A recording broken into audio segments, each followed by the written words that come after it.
Welcome to David Alexander Maths Tuition. This is chapter 1D on negative and fractional indices. Okay, so the first thing we need to remember is that anything to the power of 1/2 is the same as the square root of the thing. So this means root 25, so the answer is 5. It could be 5, it could also be minus 5, because remember minus 5 times minus 5 is also positive 25. So 9 to the power of 1/2, that is the square root of 9, so that is plus or minus 3.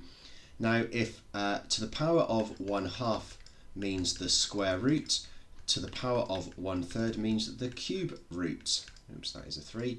To the power of 1/4 means the fourth root. So here we are cube rooting 64, and the cube root of 64 is 4. No, negative 4, only plus 4. Okay, so things get a little bit funky when it's 3/2. So what we need to do here is we are going to be taking this root of 9, so we are square rooting 9, and then we are cubing the answer. So it's the square root of 9 cubed. Root 9 is 3, so that is 3 cubed, and 3 cubed, 3 times 3 times 3 is 27. So remember, that's the root we take, and then we raise it to this power. Now here we've got nice and easy one actually, because it's to the power of 1/2, which means it is the square root, a bit like the previous slide, 25/16. And we just need to remember that that is the square root of 25 over the square root of 16. So that is going to be 5/4. 7 to the power of 0, 1. This is one you just need to learn. Anything to the power of 0 is always 1. Okay, so now we're on to negative powers. So we need to remember that 4 to the negative 1 is the same. When you've got negative powers, you probably want to turn them into positive powers. So to turn this into something to the power of 1, I take the reciprocal of 4. The reciprocal of 4 is 1/4, so that is 1/4 to the power of positive 1. Of course, we'd never bother writing to the power of 1, we just write that as 1/4. Here's another example, 6 to the negative 3, that is the same as 1/6 to the power of positive 3, so that is 1/6 cubed, and that is the same as 1 cubed over 6 cubed, which is 1/6 times 6 times 6, which I believe is 236. Let me just double check that. No, I was wrong, it's 216, so there we go. Okay, so here we've got some fairly nasty looking negative, well they're negative and they're fractional. So the first thing to do is turn it into a positive power. 81/64 to the power of negative 1/2 is the same as 64/81 to the positive 1/2, which therefore means the square root of the whole thing, or the square root of 64 over the square root of 81, which is 8/9. 27/8 to the negative 1/3 is the same as 8/27 to the positive 1/3, which means the cube root of all of that stuff, and that means the cube root of 8 over the cube root of 27, which is 2/9. 8/125 to the minus 2/3 is the same as 125/8 to the positive 2/3.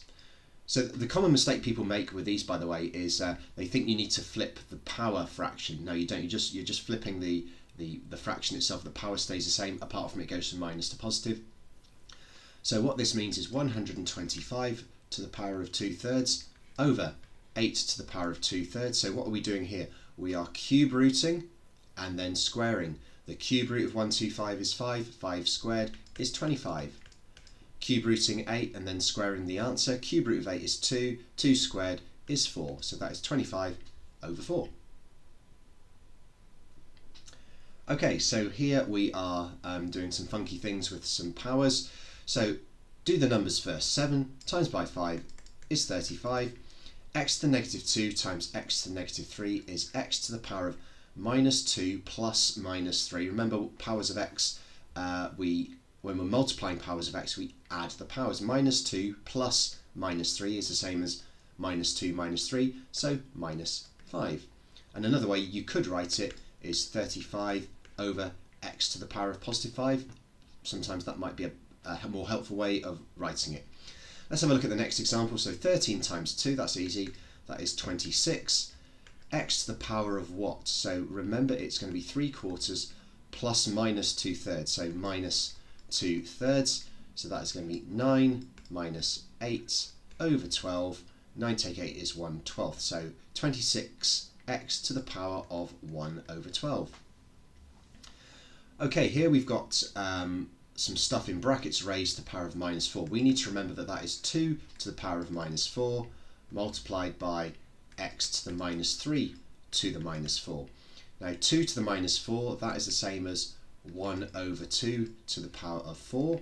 So that's a half times a half times a half times a half, or a quarter times a quarter, which is 1/16.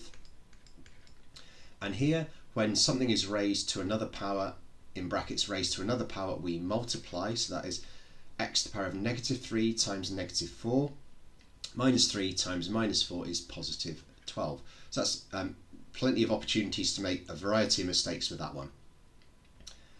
Okay, so this final example, we need to remember that this is 32 to the power of 3/5 multiplied by x to the power of 2/3 raised to the power of 3/5. So we're taking the fifth root of 32 and then cubing the answer. The fifth root of 32 is 2. 2 cubed is 8. And this is going to be x to the power of 2/3 multiplied by 3/5. And 2/3 multiplied by 3/5 is that is correct. Sorry, I've just checking I'd written it correctly. And that is 2x to the power of 2 over 5. Okay, so some pretty challenging ones there.